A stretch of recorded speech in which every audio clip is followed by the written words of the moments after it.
Hello అండి. Welcome to traditional food channel. అందరూ ఎలా ఉన్నారు? నేనైతే చాలా బాగున్నాను. ఈరోజు మిగిలిపోయిన అన్నంతో ఏం రెసిపీ చేసుకోవాలో చూద్దాము. ఫస్ట్ మిగిలిపోయిన అన్నాన్ని మిక్సీ పట్టుకొని ఇదిగో ఇలా క్రీమ్ టెక్స్చర్ వచ్చే వరకు, సాఫ్ట్గా వచ్చే వరకు ఇలా మిక్సీ పట్టుకోవాలి. ఒక గిన్నెలో వేసుకోవాలి మిగిలిపోయిన ఇదంతా మిశ్రమాన్ని.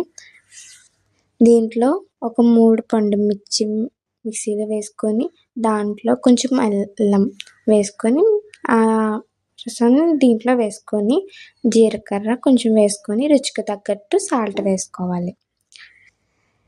ఇది అస్సలు గ్యాస్ యూజ్ చేయకుండా, పొయ్యి కూడా యూజ్ చేయకుండా ఇన్స్టెంట్స్గా అప్పటికప్పుడు వడియాలు పెట్టుకోవాలంటే ఇలా ట్రై చేయండి. మిగిలిపోయిన అన్నంతో చాలా బాగా కుదురుతుంది, నాది గ్యారెంటీ. ఇంట్లో ఒకసారి ట్రై చేయండి, చాలా బాగా కరకరలాడుతూ బాగా వచ్చినాయి నాకు.